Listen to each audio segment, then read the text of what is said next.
Selamat bertemu kembali di ruang belajar matematika bersama saya Leon.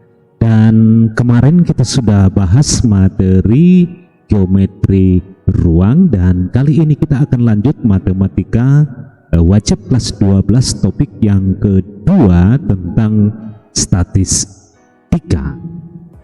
Baik, statistika dalam matematika diartikan sebagai ilmu atau cabang matematika yang mempelajari tentang bagaimana mengumpulkan data, mengolah data, menyajikan data, sampai kepada menganalisis data.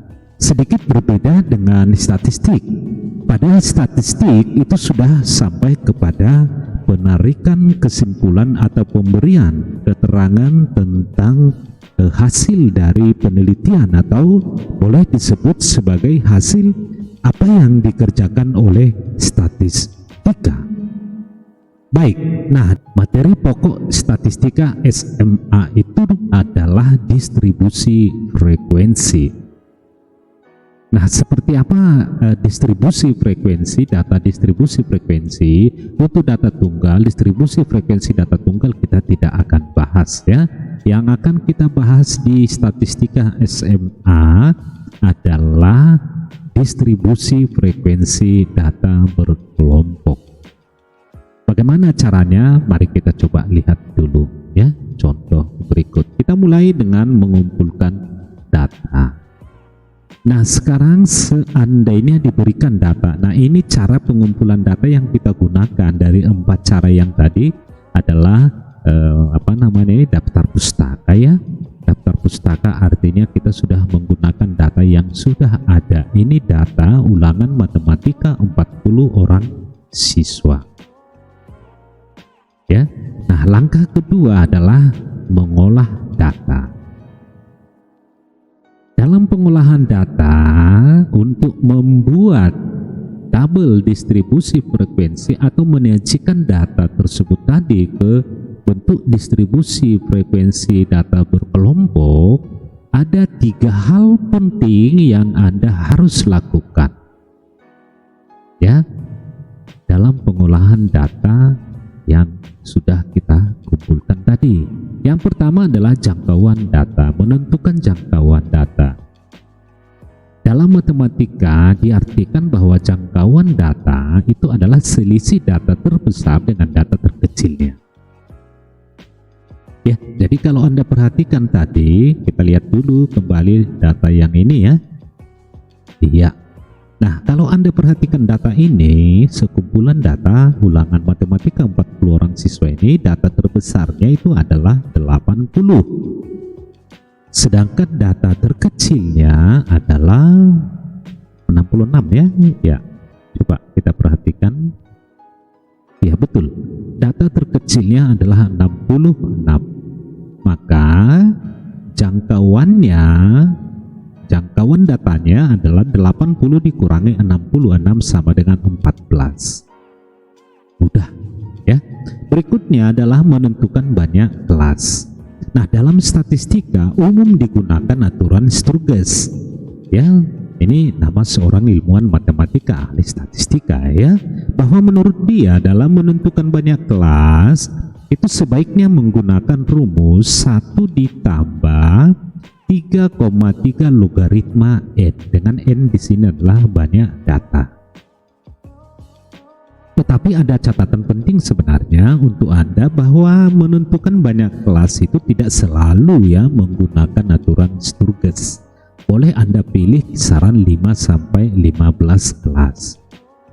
Hanya masalahnya ketika Anda seorang siswa menggunakan sembarang kelas, maka tentu nanti gurunya akan repot, akan pusing untuk memeriksa hasil pekerjaan kalian kalau setiap siswa menggunakan kelas yang berbeda-beda ya.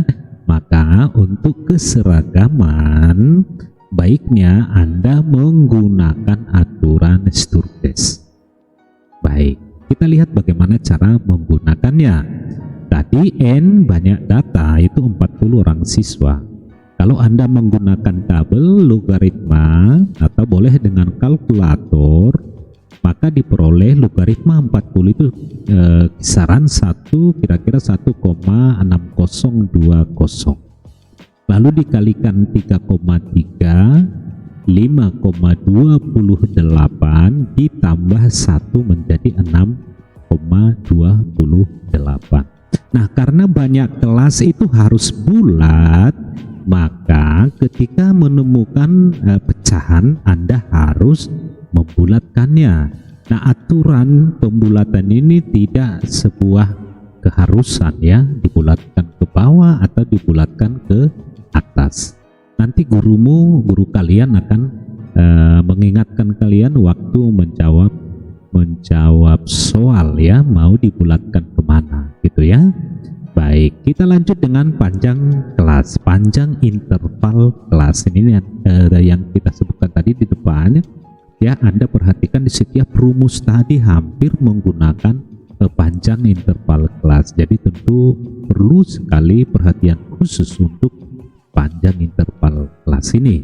Bagaimana cara menentukan panjang interval kelas? Itu jangkauan data dibagi banyak kelasnya. Ya, jadi kalau jangkauan data kita misalkan beri notasi C banyak kelas K, maka panjang interval kelas P itu J per K. Nah, jangkauan datanya sudah dapat 14, sedangkan banyak kelasnya 6, maka hasil baginya 2,33. Nah, ini panjang kelas juga harus bulat ya, harus bulat, maka kita bulatkan ke atas ya, jadi 3. Lagi-lagi saya ingatkan, aturan ini tidak baku ya, tidak baku, harus dibulatkan ke atas. Oke, sekarang pengolahan data sudah selesai. Tinggal langkah ketiganya itu menyajikan datanya. Nah, sekarang kita coba sajikan data ini dalam bentuk tabel distribusi frekuensi. Ya, tabel distribusi frekuensi. Nah, biasanya di statistika yang dimuat dalam tabel distribusi frekuensi itu setidaknya ada 8 bagian ini ya. Mungkin nanti guru kalian akan memintanya kolom frekuensi relatifnya ya. Boleh, tidak sulit kok, frekuensi relatif ya. Baik, kita mulai satu persatu cara mengisi tabel distribusi frekuensi ini. Kita mulai dari interval kelas. Cara mengisi interval kelas sangat mudah, sangat mudah. Yang pertama Anda lakukan adalah dengan menentukan batas kelas interval pertama. Anda perhatikan ini tadi di dalam pengolahan data, banyak kelas kita itu 6. Nah, ini ada 6 ya, kalau Anda perhatikan 65 sampai 67 kelas pertama, 68 sampai 70 kelas kedua, dan seterusnya ya, ada 6 kelas. Nah, yang pertama Anda tentukan adalah batas bawah interval kelas pertama. Batas bawah kelas interval pertama. Nah, biasanya ini bukan sebuah aturan mutlak ya, bukan sebuah aturan mutlak, tetapi biasanya bahwa batas bawah kelas pertama itu diambil ini 65 ini, batas bawah kelas pertama ini diambil dari data terkecil dikurangi 1. Data terkecil dikurangi 1. Kalau masih Anda ingat tadi di pengolahan data bahwa data terkecil kita itu adalah 66, maka batas bawah kelas pertamanya adalah 65. Nah, panjang kelasnya itu ada 3. Maksud dari panjang kelas interval, berapa banyak data di setiap interval. Berapa banyak data di setiap interval. Nah, panjang kelas kita punya itu 3, berarti di interval kelas pertama harus ada 3 data, 65, 66, 67. Nah, di batas kelas interval kedua berarti mulai dari data ke 68, 69, 70. Masing-masing interval kelas ini harus sama panjang interval kelasnya, tidak boleh beda. Oke, nah besok kalau Anda bertemu soal dalam menyusun tabel distribusi frekuensi, maka caranya paling mudah lah seperti ini. Tadi tentukan dulu ya, 65 data terkecil dikurangi 1. Nah, ke bawahnya kamu tinggal cepat isi ke bawah. Bagaimana caranya? Tinggal menambahkan panjang interval kelasnya. Jadi 65 panjang interval kelasnya 3 tambah 3 68 tambah 3 71 dan seterusnya. Gitu ya. Jadi cepat pekerjaan Anda itu cepat. Lalu 67 sama 67 tambah 3 70 tambah 3 73 ya, panjang tambahkan dengan panjang interval kelasnya dan seterusnya ya. Jadi kalau Anda perhatikan di sebelah kiri itu batas bawah dan di sebelah kanan itu disebut sebagai batas atas. Oke, selisih kelas pertama dengan kedua itu adalah panjang interval kelasnya tadi yang kita tambah panjang interval kelasnya. Baik, sekarang selesai sudah interval kolom pertama. Sekarang mengisi kolom kedua, toli atau turus. Ini biasa Anda perhatikan dalam pemungutan suara ya, voting suara atau pertandingan-pertandingan olahraga ya, sering melihat toli atau turus ini. Nah, apa maksudnya? Ini kalau tadi dari sekumpulan data yang diacak random itu ketemu data di antara kisaran 65 sampai 67, Anda beri tanda garis 1 misalnya. Lihat lagi ada masih data di antara 65 67, beri garis lagi. Ya, jadi kalau Anda perhatikan data yang tadi bahwa data di kisaran 65 sampai 67 itu ada 2 data. Ya. Ada 2 data. Data di kisaran 68 sampai 70 ada 5 data. Nah, untuk menuliskan toli, ikatan pada toli ini dianggap 1 ya. Jadi kalau 5 kita tulis dulu 4 garisnya, lalu kita ikat dengan 1 ikatan. Nah, yang ikatan ini dianggap 1, jadi 5 ya. Demikian seterusnya. Coba Anda cek lagi nanti datanya. Apakah benar data di kisaran 71 sampai 73 itu ada 13 ya? Pasti. Nah, sekarang toli atau turus sudah selesai. Sekarang mengisi frekuensinya. Ini mudah, tinggal merubah toli ke dalam bentuk angka. 2 jadi 2 ya. Toli 5 rubah jadi 5 dan seterusnya.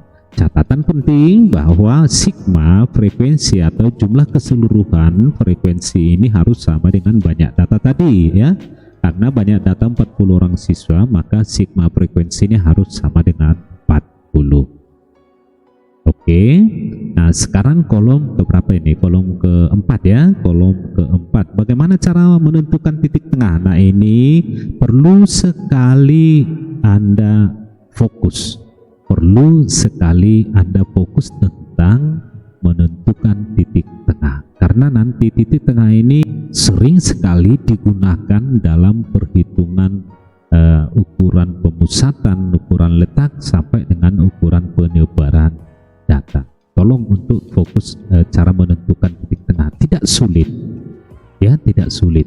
Titik tengah adalah batas bawah ditambah batas atas dibagi 2.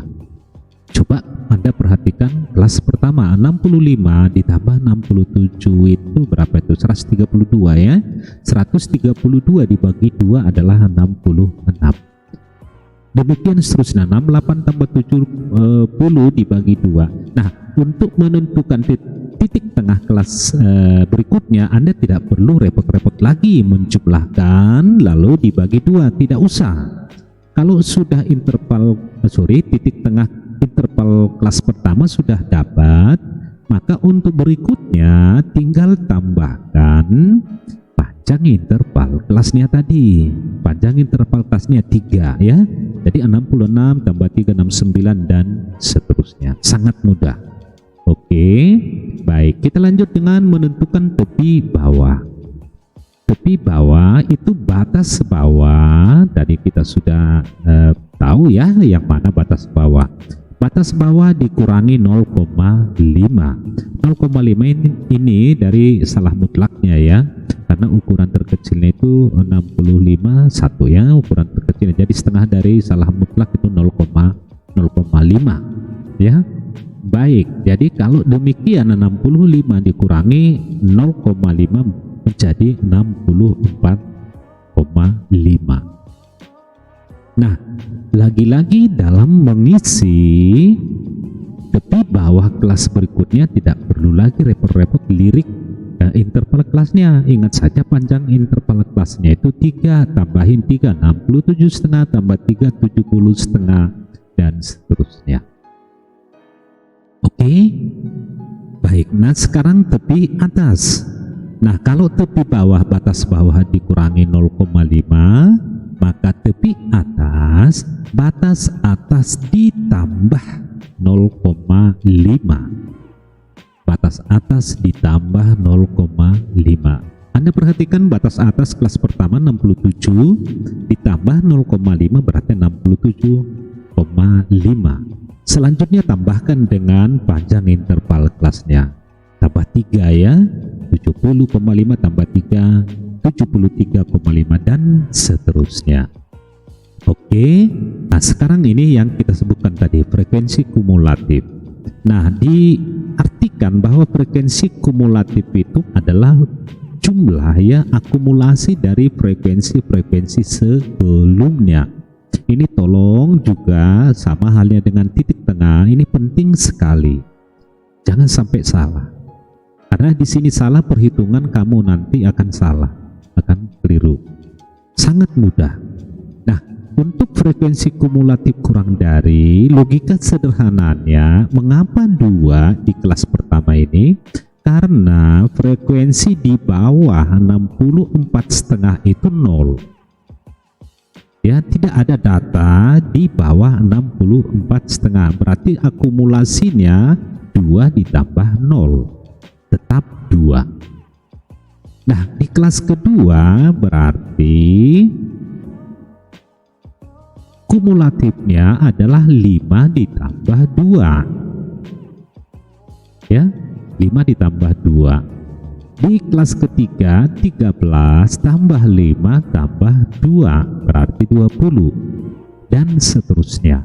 Nah untuk selanjutnya nanti Anda tidak perlu pusing-pusing cara seperti itu. Begini teknisnya ya, biar cepat Anda mengisi frekuensi kumulatif. Anda perhatikan di sini frekuensi di kelas pertama itu 2. Anda tulis di frekuensi kumulatifnya ini 2. Kalau di situ nanti 5, tulis 5 di sini ya. Lalu jumlahkan dengan cara zigzag kayak Z ya.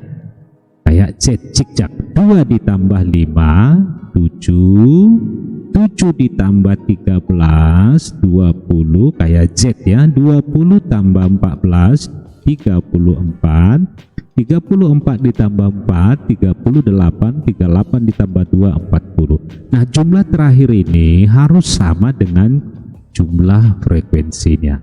Jika tidak berarti ada kesalahan dalam menjumlah di daerah ini. Begitu ya. Jadi ciri khasnya ini sama dengan frekuensi awal dan ini sama dengan jumlah frekuensi keseluruhannya. Ini penting ya. Tolong untuk hati-hati dalam mengisi frekuensi kumulatif. Karena rumus hampir menggunakan semua nanti frekuensi kumulatif kurang dari. Nah sekarang bagaimana dengan frekuensi kumulatif lebih dari? Nah logika sederhana lebih dari 64,5 ya. Jadi kalau frekuensi kumulatif itu yang dipakai adalah tepi atas, sedangkan frekuensi kumulatif lebih dari dipakai lebih dari tepi bawah ya. Jadi lebih dari 64,5 tentu keseluruhan datanya gitu ya. Semua data ada 40. Lebih dari 67,5 berarti 2 tidak termasuk. Artinya berkurang 2 dan seterusnya. Nah, ini juga ada cara paling mudah untuk mengisinya. Pertama, yang Anda isi di kolom frekuensi kumulatif lebih dari adalah banyak datanya. Ya, karena banyak data 40, berarti kita tulis di sini 40 ya, 40. Terus kurang dari 2 mirip dengan yang tadi cicak, 40 kurang 2 38, 38 dikurang 5 33, 33 dikurangi 13 20, 20 kurang 14 6, 6 kurang 4 2. Nah, ciri khasnya lagi frekuensi terakhir ini harus sama dengan frekuensi terakhir di sini. Kalau 5 di sini pasti 5 di sini. Ya. Kalau 6 pasti 6 di sini. Nah, di sini pertama ini adalah banyak sigma frekuensinya. Begitu ya. Sangat mudah tapi penting. Baik, kita lanjut dengan penyajian data. Ini tabel distribusi frekuensi. Sekarang kita mau sajikan dalam bentuk histogram ya. Tadi kita sudah bahas sempat di penyajian data ya. Nah, histogram ini adalah sekumpulan batang yang dibuat saling berdampingan atau berimpit. Mengapa berimpit? Nah, ini perlu sekali diingatkan ya. Perlu sekali diingatkan. Karena yang dibuat di histogram itu adalah tepi bawah dan tepi atas. Saya ulangi kembali, yang dibuat pada batang-batang histogram ini adalah tepi bawah dan tepi atas. Tentu tengah-tengahnya adalah titik tengah. XI, kalau Anda ingat tadi titik tengah dari kelas pertama itu 66 ditambah 3 panjang interval kelasnya. Jadi waktu mengisi titik tengah ini Anda tidak perlu lama-lama ya, tidak perlu, pokoknya jumlahkan dengan panjang interval kelasnya. Oke, nah sekarang coba Anda perhatikan bahwa tepi atas kelas pertama menjadi tepi bawah kelas kedua, sehingga diagram ini saling berimpit. Ya, beda dengan diagram batang. Nah, karena panjang interval kelas di setiap batang, setiap kelas itu sama, maka lebar dari batang-batang histogram ini harus sama, tidak boleh beda. Yang satu kamu buat lebarnya seperti ini, yang satu kecil, tidak boleh ya, karena panjang interval kelasnya sama ya. Jadi ketika menggambar histogram nanti perlu hati-hati di situ. Lalu tinggi batangnya sesuaikan dengan frekuensinya. Kelas pertama tadi frekuensinya 2, berarti tinggi histogramnya di frekuensi 2. Demikian seterusnya.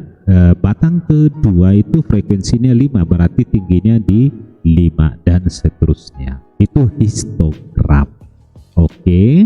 Nah, sekarang kalau titik-titik tengah histogram ini dihubungkan, maka garis penghubung inilah yang disebut dengan poligon frekuensi. Ya, jadi kalau ditanya nanti apa itu poligon frekuensi? Garis yang menghubungkan titik-titik tengah dari histogram. Oke, baik, kita lanjut dengan ogive. Nah, selain histogram tadi, tabel distribusi frekuensi histogram, ada juga cara penyajian data dengan bentuk ogive. Ogive ini ada 2 jenis, ada ogive positif, ada ogive negatif. Nah, kita bahas satu persatu dengan ogive positif. Bagaimana cara membuat ogive positif? Mudah. Nah, yang pertama kita lakukan adalah mengisi kolom horizontal ini atau interval kelas atau nilai ya, atau data ya, sering sekali. Ingat, horizontal untuk data, yang vertikal itu untuk frekuensi. Itu biasakan ya dalam membuat diagram di statistika. Nah, pertama di sini adalah tepi bawah. Anda masih ingat tadi frekuensi kumulatif kurang dari kan?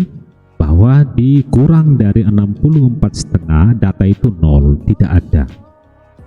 Nah, terus data yang kurang dari 67,5 ada 2. Data yang kurang dari 70,5 itu ada 7. 5 ditambah 2 tadi ya, dan seterusnya. Maka di dalam pembuatan grafik OJIP itu yang dibuat di frekuensi ini adalah kumulatifnya. Frekuensi kumulatif, bukan frekuensi yang sebenarnya. Jadi perlu hati-hati nanti dalam menghitung mean, median, atau modus atau data lainnya dari OJIP. Nah, sedangkan skala untuk ukuran ya, ukuran skala ini boleh Anda sesuaikan dengan banyak frekuensinya nanti. Jangan terlalu pendek dan jangan terlalu panjang juga, tidak ada aturan. Ini saya buat dalam setiap skala itu ada 5 ukuran ya. Dalam 5 ukuran, tidak selalu seperti itu. Anda boleh nanti sesuaikan dengan banyak frekuensinya ya. Baik, nah kalau sudah ketemu ini, sudah kita isikan frekuensi kumulatifnya, maka kita hubungkan, akan terbentuk sebuah garis yang condong ke kanan. Nah, Anda pasti ingat bahwa garis yang condong ke kanan itu pasti bergradien positif, maka dia disebut dengan OJIP positif. Begitu ya. Oke, nah sekarang bagaimana dengan OJIP negatif? Tentu yang dipakai di sini adalah frekuensi kumulatif lebih dari. Kalau tadi OJIP positif yang dipakai adalah frekuensi kumulatif kurang dari. Nah sekarang frekuensi kumulatif lebih dari 64,5, masih ingat kan? 40, terus 38, terus 33, tinggal memindahkan dari tabel distribusi frekuensi tadi, terus 20 dan seterusnya. Nah, hubungkan titik-titiknya, titik-titik frekuensinya, maka didapat grafik OJIP negatif. Nah, OJIP negatif ciri khasnya itu condong ke kiri atau bergradien negatif. Nah, jika Anda perhatikan kedua grafik OJIP positif dan OJIP negatif ini digambar dalam satu diagram, maka dia akan saling berpotongan. Perpotongan ini memberikan kita informasi bahwa di perpotongan inilah kisaran mediannya. Ya, saya ulangi kembali, perpotongan grafik OJIP, kedua OJIP positif dan negatif ini itu letaknya median. Berarti di sebelah kirinya kita sudah dapat gambaran bahwa kuartil pertamanya itu di kisaran 70,5 sampai 73,5. Sedangkan kuartil atasnya itu di kisaran 73,5 sampai 76,5. Maka sebenarnya penyajian data dalam bentuk OJIP itu memberikan informasi kepada kita adalah median, kuartil bawah, dan kuartil atas. Jadi ketiga kuartil sudah di sana karena kuartil kedua itu sama dengan median. Begitu ya. Baik, ini pengantar statistika SMA. Ya, sudah lumayan padat. Nanti akan kita ketemu lagi di materi berikutnya tentang menganalisis data. Baik, terima kasih, sampai bertemu kembali, dan jangan lupa like dan subscribe, juga share dengan kawan-kawannya supaya semakin banyak yang cinta kepada matematika. Sampai bertemu kembali.